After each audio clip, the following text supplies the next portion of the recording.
This is the Cupra Formentor, and though it's a relatively new entrance to the Australian car market, it needs little introduction to this channel because it's featured a fair few times in various forms. But today we're looking at the Formentor VZ, which starts from around $58,000 drive away in New South Wales. But the real question of the day is, considering that this Formentor VZ right here is powered by the same 180 kilowatt engine that the Golf GTI has, is this the GTI station wagon that Volkswagen won't give us? But anyway, before we get bogged down on big philosophical questions like that one, let's take a look at the 3 best and the 3 not so good aspects of this Cupra Formentor VZ. Chasing cars, honest reviews of your next car. Brought to you by Budget Direct. I don't know if you guys have spent much time in the Cupra Australia configurator, but one thing that I've noticed is bright colours. They're few and far between. But the good news, this colour right here, available on the Formentor VZ and costs just $475 as an option, which seems rather reasonable. Secondly, this Formentor VZ actually has the biggest boot of the range, and this is mostly down to the fact that it's front wheel drive, whereas most of the rest of the range is all wheel drive and have a big diff assembly underneath the boot. But then there's also the plug-in hybrid that has a battery underneath there, which eats into luggage space. And on that topic, while it might seem detrimental to have a front-wheel drive Formentor when there is the option of all-wheel drive models either side of it, I'd say it's actually a positive because it makes it a lot more fun to drive, but we'll get into that later. So as standard, this Formentor VZ comes with cloth interior, which, in my opinion, feels a little low rent at its price point. This one here has been upgraded with a $2,750 leather and power package, so you get leather seats, and though it stipulates you get power seats, but that's only for the driver. So whoever's sitting here in the passenger seat will still have to use an old-fashioned lever to slide it back and forward. The same goes for this tailgate, because as standard it's manual, so you're going to have to upgrade to that leather and power package to get an electric tailgate. Like most Cupra vehicles, the aggressive Spanish design really gives it presence on the road, and the Formentor, it's no exception. But one thing you'll notice is that on the VZ, you can't actually get those 19-inch copper wheels because they're exclusively reserved for the range-topping VZX. So you're going to have to make do with regular silver ones, which isn't a bad thing. But as for the rest of the car, you got these grey wheel arches which don't really add much in terms of design, but stipulate that it is an SUV. At the back, the same aggressive theme continues, and there's no denying that it's certainly a Cupra. But my main issue is down here, because you'll notice it just gets dual exit exhaust, whereas the range-topping VZX gets quad exhaust. And along the same lines, that fantastic Agrapovic exhaust that you can get on most Cupra VZX models isn't an option here, which makes me a bit sad. On the inside, the Formentor's cabin, it feels premium, but not quite as much as what you'd expect from the exterior aesthetic of this car. Soft touch materials are present. I mean, they're across the dash and on the top of the door, but I will say that this leather right here is really walking the line between plastic and soft touch because it's actually that hard. You've got soft touches on the door, the handles, but in the middle here, while it's not scratchy plastic, it is still quite hard plastic, which doesn't really add to the premium feeling at all. So as standard, the Formentor does come with these bucket seats that are really comfortable, but if you want them to be leather, you're going to have to fork out a fair bit of cash, and as I mentioned before, that doesn't even mean that both front seats get power adjustment. So for the most part, ambient lighting in vehicles, it feels a bit gimmicky, but for one of the first times, I've actually really enjoyed how the Formentor does it, because you've got this really cool light strip that runs from the passenger door, round across the dash, through to here on the driver's door, and it really kind of pulls the cabin together in the same way that a frame surrounds a picture. So in terms of cabin technology, you get a 12-inch infotainment touchscreen display right here, which is really nice to use, and I actually really enjoy Cupra's operating system. Another nice bonus of this interior is the wireless phone charger that it comes with as standard, and that goes for the unnamed 6-speaker sound system as well, because it sounds pretty good. Though you don't get the same cool little Beats logos as you do in the range-topping VZX with that Beats audio system, if I'm honest, I reckon unless you're a crazy dedicated audiophile, you're probably not going to tell the difference between these two sound systems. And lastly, the practicality is pretty generous across the front row. You've got reasonable sized door bins here, a couple of cup holders. This center console bin, I wouldn't say is very big at all, but you do get a 12 volt socket in there, so that's a bonus. Oh yeah, and before I forget, there's manual adjustment on the steering wheel, which, I mean, isn't the end of the world, but you do get length and height, so I'm happy with it. And it's also good to see that Cupra still hasn't followed in Volkswagen's lead with the weird haptic touch sensor things on the steering wheel, because as you'll see here, this carbon fiber garnished bronze sports steering wheel thing with shifter powers behind it is covered in good old-fashioned tactile buttons. Back here in the second row, space isn't actually all that plentiful and it feels rather tight. Headroom isn't too bad, legroom's not exactly generous, but it's just more the general feeling of sitting back here that feels a little claustrophobic. Obviously children and smaller people might not feel the same, but as an adult sitting back here, I don't know, it just doesn't feel overly comfortable.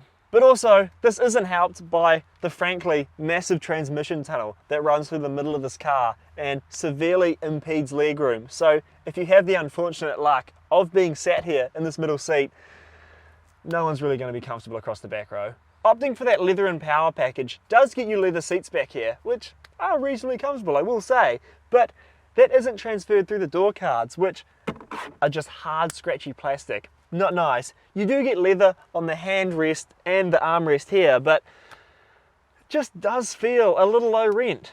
And if you want a large panoramic sunroof that does increase visibility out of the rear seat here, Cupra is going to charge you $2,100 for it. In terms of practicality, the door bins again, they're of reasonable size, and pulling down this armrest here reveals a pair of cup holders, and there's also a cool ski pokey hole thing that goes to the boot, so when you and the fam go up the mountain, chuck all your fun sticks in here. So, as I mentioned before, this Formentor VZ comes standard with a manual tailgate, but because this car here is fitted with the power and leather package, it gets an electric tailgate. And once that opens, you get access to 450 litres of space, and beneath the boot here sits a space saver spare wheel. So as for what it costs to keep this Cupra Formentor on the road, Cupra Australia claims a combined fuel figure of 6.9 litres per 100 kilometres. During testing, we found that this Formentor VZ would do 7.2 litres per 100 kilometres, which is quite impressive considering that the route combined urban, highway and reasonably sporty back road driving. And it's also worth noting that this VZ only needs 95 octane to run, whereas that range-topping VZX with all its extra power needs 98, so you will save a fair bit of money in the long run. As far as servicing goes, Cupra Australia is running a deal right now that with every new vehicle purchased, you get a 3-year service plan for free.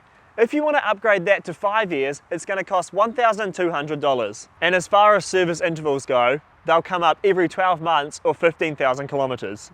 On the warranty front, this Formentor VZ is covered by Cupra Australia's 5-year or unlimited kilometre plan. So under the bonnet of this Formentor VZ sits a 2-litre turbocharged engine that makes 180 kilowatts and 370 newton meters of torque. This is sent exclusively to the front wheels, which is somewhat of a irregularity when it comes to these Formentors because, as I said, most of them are all-wheel drive, but it's sent to the front wheels through a 7-speed dual-clutch transmission. In terms of performance, Cupra claims that this Formentor VZ can hit 100 kilometers an hour from a standing start in 6.8 seconds. Now, that doesn't sound fast on paper, and it's nowhere near as fast as the 4.8 seconds of that Formentor VZX, which, I mean, that is very fast. But there's something about the passion with which this front drive Formentor pushes itself along that makes it feel a lot faster than it probably is. And while most people might see the front wheel drive nature of this Formentor VZ as a bad thing, they might see it to be detrimental to the road handling and all-round safety, which, I mean, it probably is. But if I'm honest, I think that the front wheel drive nature makes it fun. It's probably the most dynamic car of its type, at least in the Formentor range. Just the way that it pushes itself through turns and kind of drags its tail through corners. It's just, I don't know, it's enthusiastic and it's vigorous and I just really enjoy driving it. If I was to compare it to its Volkswagen built stablemates, it's kind of like this here is the Golf GTI, whereas that VZX is the Golf R. And I mean, if we're talking last generation, power is almost identical, but it's more than that. It's more that just the VZ is far more playful. And that could also be helped by the fact that this VZ is actually the lightest in the range, tipping the scales at just 1,578 kgs. it's about 60 kgs short of that VZX with its all-wheel drive system, and that's got to account for something in the driving dynamics. At the front, it gets a limited slip differential, so coming out of corners and standing on the gas, those front wheels will struggle for grip, but the benefit is both of them will be spinning at the same time, and it's fun. It's almost guaranteed to put a smile on your face. In other guises, like the VZX or the VZE, we have found that the Formentor chassis is very playful and fun to use, but I'd say that the front wheel drive just accentuates its athletic ability. It can go through corners, it feels faster. I mean, probably on a track you'll be down a few seconds to its all-wheel drive range-topping VZX stablemate, but it just is, I just can't get over how fun this thing is to drive. When really pushing this VZ, you might notice a little bit of lift-off oversteer in the corners. I mean, it's nothing uncontrollable, it's not like a wild slide, but it's just a tasty little amount that makes you feel like you're still driving the car. Steering is very direct, and I've noticed that through the driving modes, there's Comfort, Sport, and Cupra, the firmness, it's linear. So in Comfort, I mean, it's pretty soft and nice to use as you'd expect on your morning commute, but as you go into Sport, a little bit more firm, and then finally in Cupra, it really stiffens up. But I honestly think the sweet spot, at least for the steering, lies in that Sport mode, and that's why you've got an individual drive mode configurator where you can play with it. And yeah, as I said, I'd leave steering in Sport for maximum enjoyment. As is the case with most dual clutch equipped Volkswagen products, the shifts are snappy in this VZ, and they come through strong. At low speed, it can feel a little clunky, but then again, it's not as bad as some of the other examples that I've experienced. And on that same topic, when you're just driving normally and not pushing, I mean, you barely notice the transmission's there. It just silently whirs away, doing its thing, and before you know it, you're in 7th gear, the revs are dropped right down, and you're cruising. In terms of the ride, it is really nice in Comfort mode. I mean, I was actually surprised by it. I just assumed by the look of this car that it would be a rough riding sports car, but in reality, Comfort is really nice. I could see myself on long drives not getting fatigued by it. Changing to Sport and Cupra is a bit of a different story because the ride feels the same through those two modes, and I gotta say, it feels a bit fidgety, but then again, body roll is drastically reduced through these other modes, which is a fair compromise in my eyes. The volume of the exhaust is one thing that doesn't change throughout drive modes, for at least what I've experienced. Pops and bangs appear in Sport and Cupra, but aren't there in Comfort. But I just still can't get over the fact that the volume doesn't seem to change, because it's just something that I've come to expect from performance cars in modern times. When it comes to safety, Cupra's full active suite is standard across the Formentor range, which gets you things like adaptive cruise control, lane keep assist, blind spot monitoring, and all the rest you'd expect from a modern car. And if I'm honest, I don't have any qualms with these safety systems. They're really passive, the lane keep assist doesn't grab the steering wheel like other ones that I've experienced, and the adaptive cruise control will come to a complete stop and start again in traffic, which is a big bonus in my eyes. In my opinion, there is no denying that this VZ is the sweet spot of the Formentor range.